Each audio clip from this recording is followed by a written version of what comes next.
When most people heard about Cajun, they think of music and food. But their story is remarkable.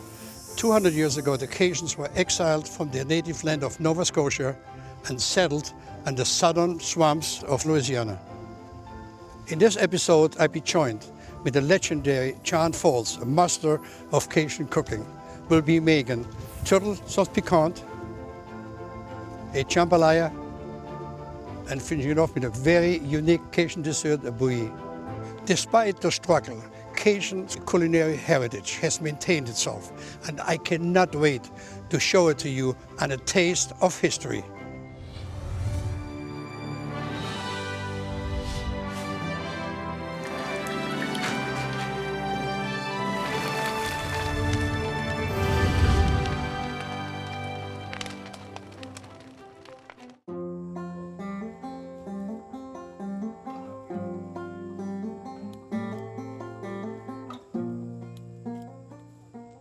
The John Falls. Oh my God.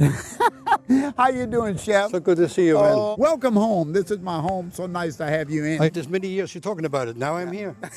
Well, you know, this is where it all began for me. This is where my cooking began. This is where my family landed in the 1700s. They were trappers. They were French trappers and Germans. And listen to the hunters. See the hunters in the field. This is the real place, you know. They would go out into the swamps in November. They would come out in February with all of the pelts of the animals, the raccoons, the mink, the alligator, all of these different furs. And we cooked everything we caught. They call this the swamp floor pantry. Everything they needed to cook, every season changed, the vegetables changed, the fruit trees changed. We never had a January, February, March. We had duck season, we had crawfish season, we had deer season, we had alligator and trapping season. Every season was food and animals. So today you're actually going to show me some of these real recipes, right? Yeah, I'm going to show you some of the things we've been cooking here for 300 years. We're cooking some beautiful turtle. Now, you know, the French love turtle and the Germans love turtle. Exactly. Today, I'm going to make the most famous of the turtle dishes, turtle sauce piquant. And piquant means pepper or spicy. Yep. We have our onions, we have our celery, we have our bell peppers, we have our colored peppers, and we have the piquant, the pepper. We have our little cayenne pepper. That's the trinity. And of course, right here, we have our garlic, and you can see we slice it. And then, of course, our beautiful bay leaves and the wild herbs of the swamps. It's all right here, the green and spring onions. They grow wild here. So, Chef, now we got to make the dark brown roux. This is made for the flavor, color. My oil has to be hot, 375 degrees. And then I put my flour in like that. And then I start to cook it. And I always tell my young cooks, and this is the way my daddy and my grandfather taught us, that when you make the dark brown roux, you start in the middle of the pot and you scrape, and then you go all the way to the outside. Then you grab the corners. And then you come back to the middle again. And that way you would keep the roux from burning in the pot. I have my turtle meat cube. Now, turtle takes a long time to cook, and that's what makes the dish so good, because the longer in Cajun cooking, the longer we cook, the better, right? When my grandfather or grandmother said the pot talked to you, they said the pot is screaming once you see the smoke. I see it. The pot is saying, Johnny, come cook, come stir, otherwise I'm gonna burn, you see? As it starts to change color, you get a different smell, you get a different fragrance, and that's gonna flavor the pot. And you see the smoke, you can smell it now, right? Big time. This is the perfect color right here. And look how beautiful, that look like my baby picture right here. Huh? That look like my baby picture, look at that, huh? And look, oh, now you smell it, huh? Big time. As the flour cooks, the oil separates. It removes itself, and then you see a little bit from the swamp, doesn't matter. And now we know the flour is cooked because the oil is letting the flour go. And if I go further than this, it's gonna burn. And I'm gonna put into the pot my onions, celery, bell pepper, and my little piquant, my little peppercorns. Oh, that's the sound I'm looking for. Oh, that's the sound I'm looking for, Chef. And the flavors too. Oh yeah, now I'm gonna just stir that around a little bit. And you see how the vegetables are caramelizing quickly? Yep. My grandma used to walk in the house and say, "Sans bon, smells good." So bon, right? Mahogany color, beautiful. You can still see the vegetables, but they let all the sugar out. Now we can go in with our turtle. This is where the flavor starts to really come together in the pot. You never put your garlic in until you cool the roux with the meat. So now I'm gonna go right into the pot with my fresh garlic. I'm gonna put a little bit of my wild green onions. Now I'm gonna sprinkle in just a little bit hot peppers. There's just the nice little pepperoncino, right? And then I can put a nice piece of herb in there and a bay leaf. Look at that bay leaf out of the swamps. And I'm gonna stir that around. And then I need my tomato. I have the tomato sauce and I have the spicy tomato. Tomatoes were considered poisonous, as you know, in the early days. So at this time, so people were skeptical to put tomato in anything. But the Spanish and the French and the Germans, they said, finite craziness. We're gonna go ahead and cook. Look at that. Look how clean that is down there. See, nothing's sticking. See how beautiful that is? You can move the whole thing. This pot is also nicely seasoned. How much water do you want in, John? Oh, we're gonna put about half of that, and then we're gonna just kind of loosen it up, okay? And that's good right there. Look at the color. You see the colors? It has to look like a rusty nail. And the water is actually creating a turtle stock because the water is being absorbed by the roux, and I'll take a little bit more, and it's creating a stock by taking the juice out of the turtle, because the sauce piquant is a stew, it's not a soup. So I'm gonna put a little bit of salt. We always season a little bit at a time coming up front. A little bit more pepper, put a little bit of this granulated garlic in there. We like a lot of garlic in the food. I'm gonna put half of my green onions. I'm gonna put half of my parsley. And then I'm gonna bring it back to a boil. And now this is gonna cook for 2 hours. And then slow fire? Slow fire with the lid on, and about every 15, 20 minutes, we come and we peep at the turtle. Okay, Chef, I'm gonna just put some final little seasonings in there, and then you know what happens now. We put the lid on, and then we just let the turtle go to sleep in the pot as it simmers.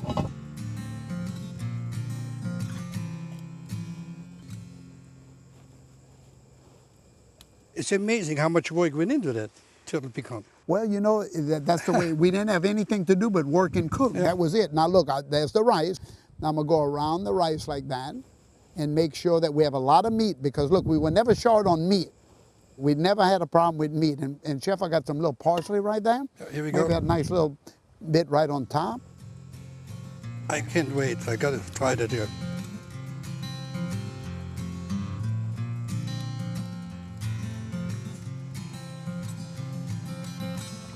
All the flavors come together. It has a nice little kick, but not too much of a kick, but it's beautiful. No. We always say that in Cajun cooking, you should eat about 6 bites of food before the back of your throat glows a little bit, not right on the front. Fantastic.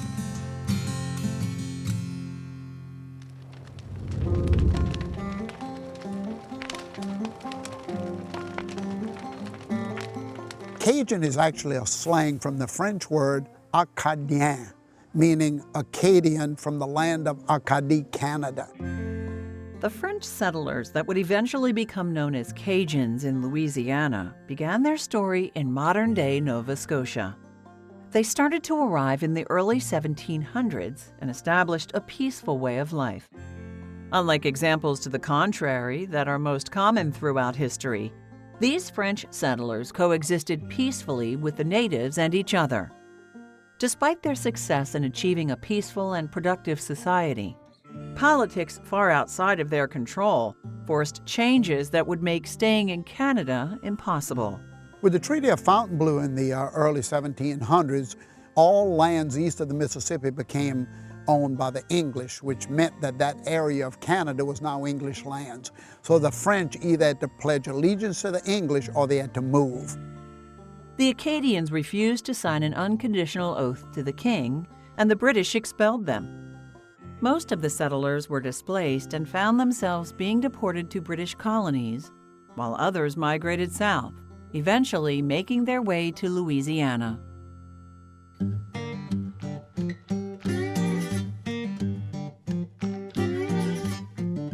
When the Acadians arrived in Louisiana, Spain had taken over New Orleans. So the Spanish government said, you can stay, but you have to move upriver to the unhospitable lands that we don't want. The Cajuns said, no problem. So they kept moving upriver, only to find this paradise. They realized that everything they could possibly want in the world was here. Rabbit, squirrel, ducks of every kind, geese, venison. If it slithers, if it flies, or it roams on its four legs, you're going to find it in the swamplands of Louisiana. And the Native Americans were so happy to be able to teach the Acadians how to cook some of these new game. Because remember, the food of Nova Scotia was very bland. It was potatoes, it was starch, it was very simple cooking. So the Native Americans opened up the book of knowledge to the Cajuns. These new, delicious options unrivaled the bland and starchy foods of eastern Canada, and the newly settled Acadians soon established what would become one of the most beloved cuisines in America. It was a life of good food, good music, in a place that most people think of as a moonshot from the rest of America. But in reality, this is a Garden of Eden, no doubt about it. And that's why we hadn't left in 300 years.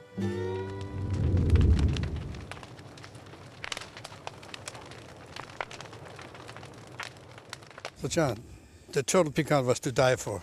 Look Beautiful. look at here, look at here. Yeah, but never trust the skinny chef, you know. That's what they say. But I know of the powerful names in Cajun cooking. I mean, it's jambalaya and gumbo, right? Right.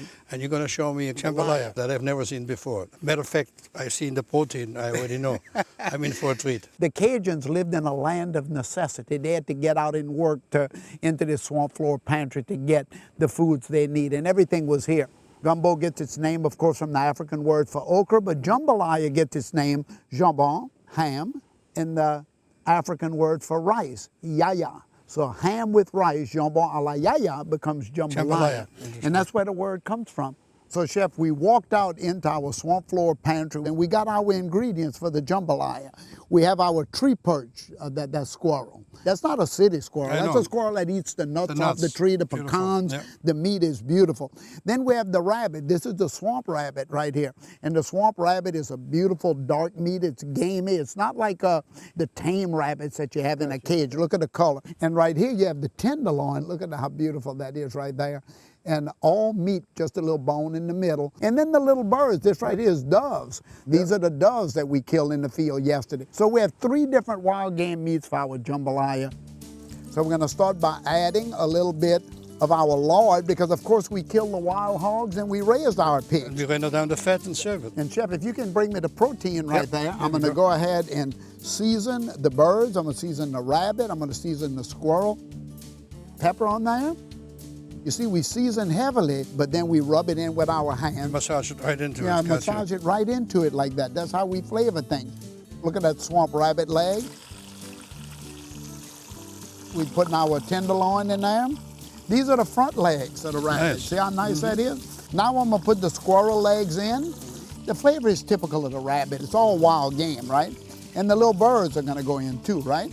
So now we're gonna do is just, Beautiful. we want some caramelization. Look at that nice color, you see that? The flavor already from the lard you use and the... That's right, and look at the little birds. The little birds are gonna have nice flavor too. And all of these things, we do the same with the gumbo. We'd mix all of these ingredients together. Could you put alligator in there as well? Alligator, anything. Look, when we went out there, we didn't go with a shopping list. There was no shopping Whatever list. you find. We went in, whatever we got came into the pot. We had no refrigeration. Correct. We had to eat it. We couldn't save it, right? Look how beautiful that is, all cooking nicely together. Now, I would cook this to a nice golden brown, because the flavor of the jambalaya, like everything, comes together. Huh? You got to get that saute on the meat, right? And if you don't get that caramelization, you're just not going to get your flavor. Like you know? it'll be like boiled beef then. It'll be, yeah, that's the best way to put it. We want to make sure that we don't rush this part of the cooking. Now let's look at our vegetables again. We have our onions, we have our celery, and our bell pepper. But remember last time we put it in the dark brown roux, and the roux just picked up those flavors. And the reason we did it that way, we needed the sugar to balance the roux. But now we don't. We're just looking for the flavor of the onion. Because this doesn't get a roux. The rice is the starch. That's exactly right. So now into this, we're going to go in with our seasonings. How beautiful that is. And I have some nice garlic over there. And slivers again. The Cajuns love to cook their garlic in slivers, see that? And then a little bit of that green onions would go in at this point. And we would just kind of saute that around a little bit as well. And let that continue to cook. I feel there's a lot of heart in Cajun cooking. You know, it's the colors, the flavors come together. I think it's a very sensuous experience, the way they cooked in those days, you know? When I think of cooking in Louisiana, and I think of cooking in our part of Louisiana and Cajun cooking, I think of family. Yeah. When you talk about the passion of cooking, it's all right here. I mean, we live to cook and we live to eat. So now what I'm gonna do, you see how this is starting Yep, nice? I see it, yep. Now we're gonna add the rice. The Africans brought the rice from Senegal and Gambia, and they brought with them so many ingredients. Our sweet potatoes, you know, if you think about our okra, Correct. our rice, all of this, our guinea fowl, all of that nice stuff came from the Africans into our pot. So we mix the rice in, and we allow the rice to go ahead and kind of pick up all of the sauce, almost like the risotto. We let it suck all of that up before we go in with Which our is stock. actually a very important step. My grandmother used to say, there's no rush in the kitchen. No rush in the kitchen. Some things you cook fast, but that's frying an egg. Yeah. When you cook like this, you pay attention to the pot and you Yeah. pay attention to the people in the Yeah, kitchen. and also you want to kind of slight caramelization of the rice, which adds to the tremendous flavors. You're you know. exactly right. See all the water that was in the Yeah, pot? yeah. Now the pot is dry in the bottom, see? Because all the flavor is now in the rice. Absorbed into it. It's all, and now the long, slow braising again is going to take place. I have a little rabbit stock here. I boiled some rabbit bones and stock. But in any there. stock would work, Any right? stock, water. Look, we could go to the cistern and get water and pour in here. Now, for every cup of rice, I'm measuring my head. I have right here, I have 3 cups of rice. So you put So I put 1.5 cups of stock or water to every cup of rice. And now that water is going to tenderize the rabbit, right? We need that long, slow braising again. Even though the rice is going to absorb the liquid, it's going to still cook long and slow enough to tenderize the leg, right? So I'm going to put a little bit of parsley in it. I'm going to put the rest of my wild green onions. And these grow right on the swamplands right there. And we just kind of stir that around. Now remember, a jambalaya can be made with seafood, a jambalaya can be made with any type of game, or it can be made with any type of meat. So if you want to, if we go kill a wild hog and we take the pork chops off of the hog, we can make a wild boar jambalaya. So we would let this come to a rolling boil. We put the lid on it when it comes to a rolling boil. I turn it to low. It's going to take anywhere from about an hour and a half to be able to cook this, but then it's going to come out so beautiful in the pot. So Chef, this is the finished dish, and I'm even serving it in an old Spanish platter right here. So you got, oh, look at that. You have the saddle with the little bone in the middle. Look how that meat fall off the bone, huh? Look at it. Huh? Good. Look how tender after it sits in that pot and cooks a little while. Oh, look at it. You can break it apart. Yeah. How's the rice? Oh, awesome. Again, so much harmony in the dish. So much love in there. You know what a dish like this tells me? A dish like this tells me why we stayed buried in the swamps of Louisiana so long. Why would we leave, huh? Got everything right here. It's really beautiful.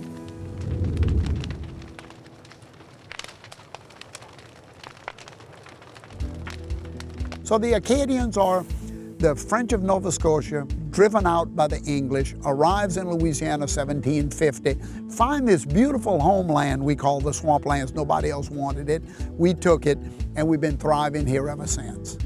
Many people think of New Orleans cooking and believe that Creole and Cajun cuisine are one and the same.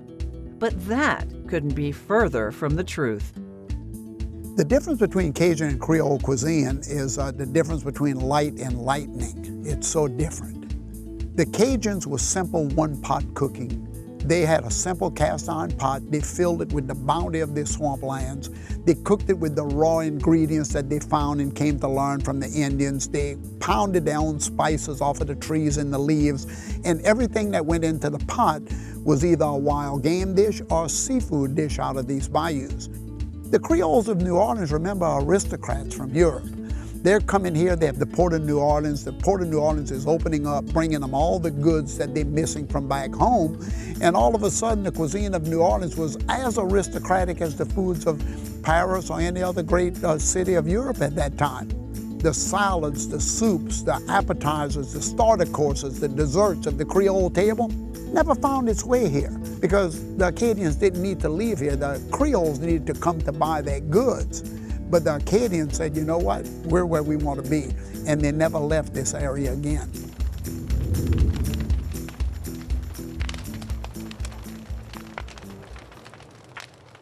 Okay, Chef, we got our bellies full of a good turtle sauce pecan. We tasted a little jambalaya. How's the jambalaya? Excellent, excellent. We back talking about bay leaves again, and Chef, I have a heavy whipping cream here. Now remember, we never had a problem with having dessert ingredients.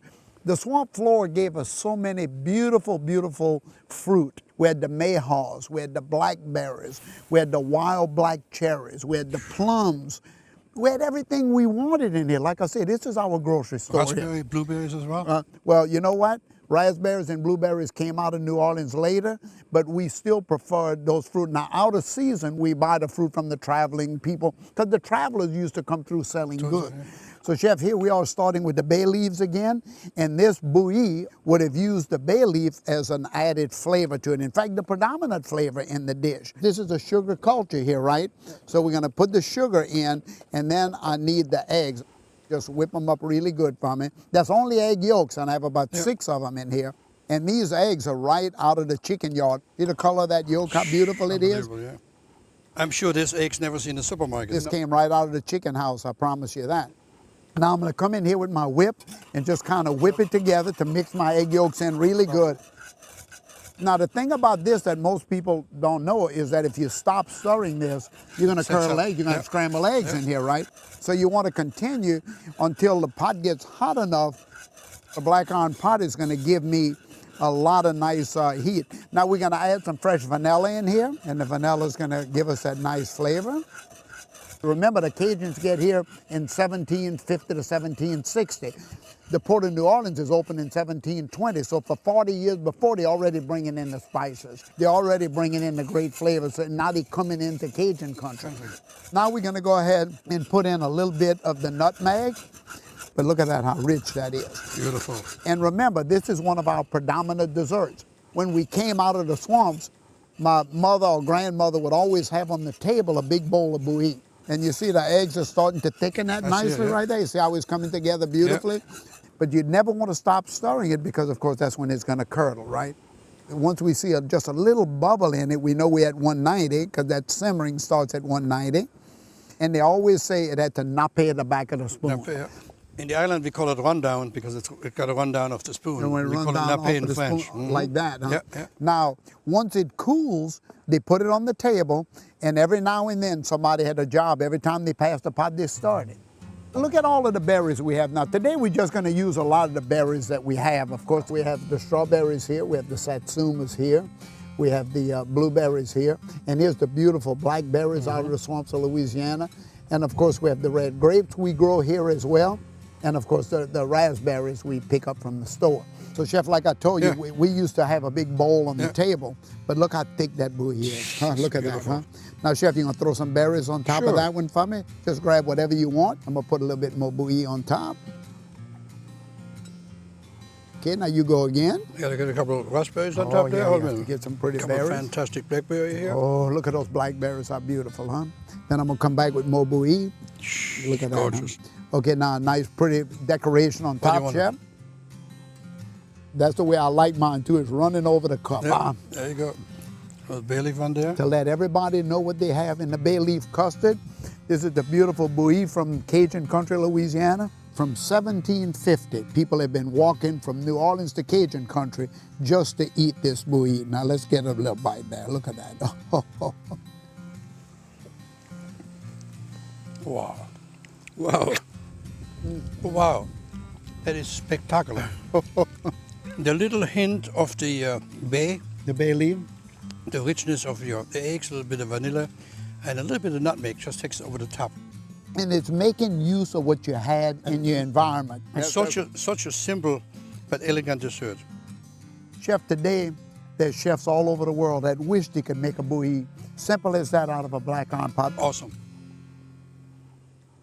Chef, what a pleasure it's been to have you in my home. You know, for me to dream that you would be here in the swamplands cooking with me is impossible for me to think. So thank you so much for honoring me with your presence. Give me a hug. Chan, all I can tell you was meant to be. Thank you for being on the Taste of History, and thank you, audience. I hope you learned as much today as I did from Chan, who is obviously the greatest ambassador of Cajun cuisine that I've ever known. Very nice of you. Thank you so much, Chef. Thank you.